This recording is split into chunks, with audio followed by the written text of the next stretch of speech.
I'm Elvis Marte. Welcome to my YouTube channel. Thank you so much for clicking on the button and watching this video. I'm going to talk today about why cars depreciate and why they appreciate. And I have three particular examples here that have appreciated quite a bit.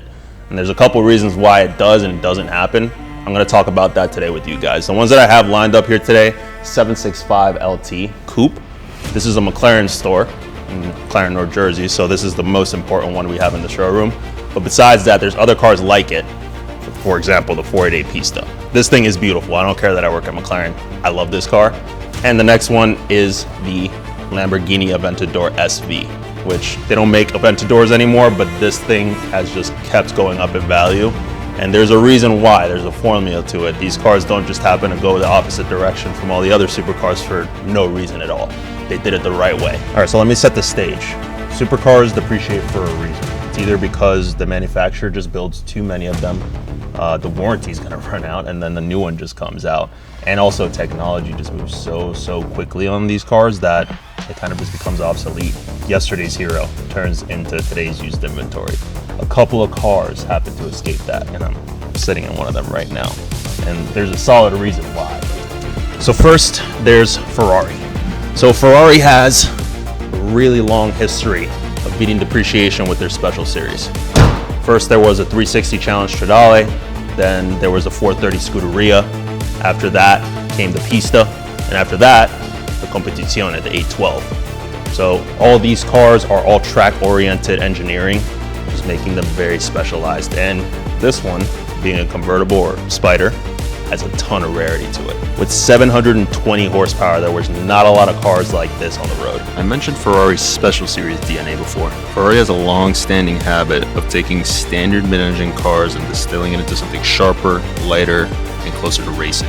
The last Special Series was a 458 Speciale, widely considered one of the greatest modern Ferraris ever built. It's naturally aspirated, razor sharp, and it's now a proven collectible because there's one up right now for $2.49 million. By the time the Pista arrived, Ferrari's Special Series cars already had a reputation for becoming instant classics. The 812 Competizione Aperta is going for over $2 million, and the newest SF90XX is going for over $3 million. Then there's the 2016 Aventador SV. This is not just an Aventador with some stickers on it. They went ahead and made it extremely light, extremely visceral, and violent. There's a naturally aspirated V12 shoved into this. There's no filters. It's just the volume knob turned all the way to 12. And key thing, they made it in very small supply. Remember that. SV stands for Super Veloce. Veloce meaning velocity or speed in Italian. And how do you make a car faster? Simple. Cut weight, increase aggression. Everybody knows the Aventador SV is fast, but it also has to look fast standing still. So visually, this car separates itself from the standard model too. You can 1000% see that in the older models like the Diablo SV and the Murcielago SV too. But you can tell Lamborghini has a totally different recipe than Ferrari does because they're not chasing refinement, they're chasing intimidation. And the base Aventador was already pretty extreme because when it replaced the Murcielago and introduced a carbon fiber monocoque, all-wheel drive, and a brand new 6.5 liter V12. The timing of the Aventador SV was just perfect because the industry was starting to pivot towards turbocharging, electrification, and smoother, more efficient drivetrains. But then here's Lamborghini making their already crazy Aventador into an SV, making it lighter, making it faster, and making it louder. This car doesn't isolate you from experience, it throws you into it. And that's why collectors aren't buying this car for the numbers, they're buying this car for the noise and the violence that it provides over any other car in the industry. Okay, last but not least, most important one in the room because I am in a McLaren dealership, my favorite car, the 765 LT. So this was basically a upgrade of the 720. They didn't just take it and put an aero kit on it. They gave it more power, 765, right? Versus the 720. They made it lighter. It already is on a carbon tub, but now the seats are lighter, the exterior carbon's lighter, and it's just the most aggressive car that they make.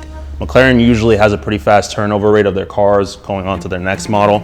But this car, they only made 765 of them. I don't think there is 765 remaining anymore because some people crashed them. But this is all power to the rear wheels, pure aggression. Best car McLaren makes right now. The 765 LT is not just a faster McLaren, it's a product of McLaren refining one idea over a decade. Lightweight performance above everything else. LT, meaning Longtail. LT is sacred. in McLaren history. It originates from McLaren's Le Mans racing heritage, where Longtail cars were built to reduce drag, improve high-speed stability, and maximize performance over endurance distances. Modern road car LTs follow the same philosophy: less weight, more power, sharper responses, less compromise. You can see that on the 675 LT and the 600 LT. When McLaren adds LT, they're not building a trim level, they're building a weapon. The 720S was already considered one of the best supercars in the world. It was doing 0 to 60 in 2.8 seconds while only weighing about 3,000 pounds. But McLaren has a habit of asking, how far can we push it? And then the 765 LT was born. Now, just like the Pista and the Aventador SV, when the 765 LT arrived, it was during a major shift. So increasing electrification, heavier hybrid system usage in supercars, and a lot more digitalness inside of supercars as well. And well, it's sad to say it, the 765 LT represents the last of McLaren's brutally lightweight non-hybrid supercars. All these cars went up in appreciation for a reason instead of depreciating. And it's 5 different factors. First one being halo status. These are not the regular trims. These are top of the line for each and every one of them. So collectors really want them because they're cool. The second one would be cultural impact. I don't know if when you were a kid, you had posters of all these cars over your walls and everything, but right now, everything lives in social media. So you're scrolling down TikTok, you see this guy spitting fire, you see this guy on a track putting down crazy times, and you see a V12 in Italy on the roads just doing crazy stuff, making crazy sounds.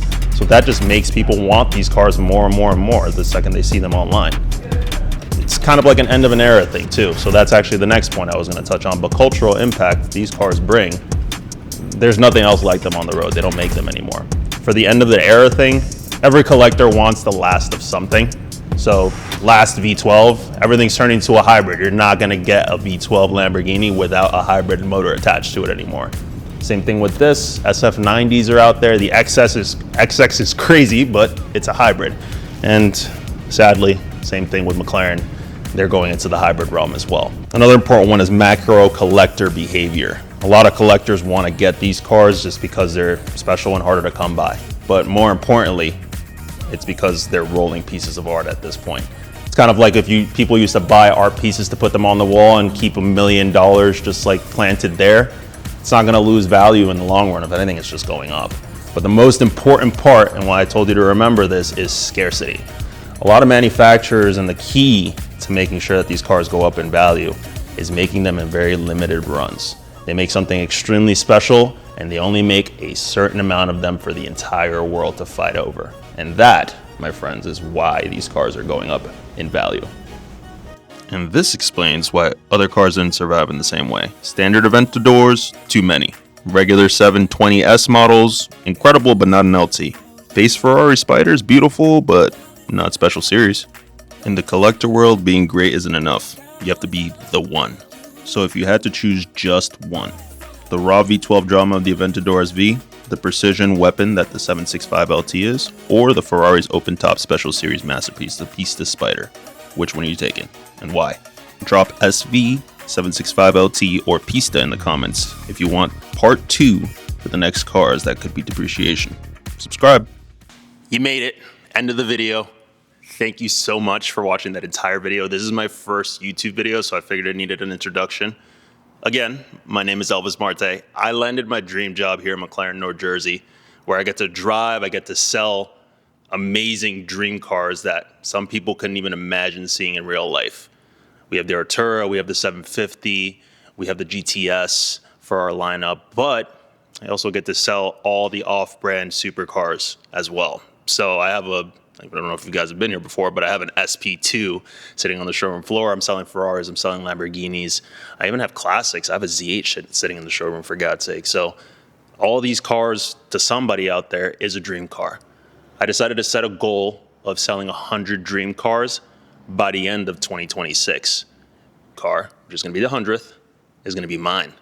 So if I wasn't already motivated enough, I'm even more motivated now because I'm going to get a supercar by the end of all of this. So as much as you guys can support me, please like, please comment, please share. Help me get this channel from 0 subscribers to 100,000 subscribers. It'd be pretty cool if I can get it to 100,000 subscribers by the time I sell 100 dream cars. Follow me on all my socials. It's all Supercar Mustache on TikTok, on Instagram, and now on YouTube. Thank you guys, and see you on the next one.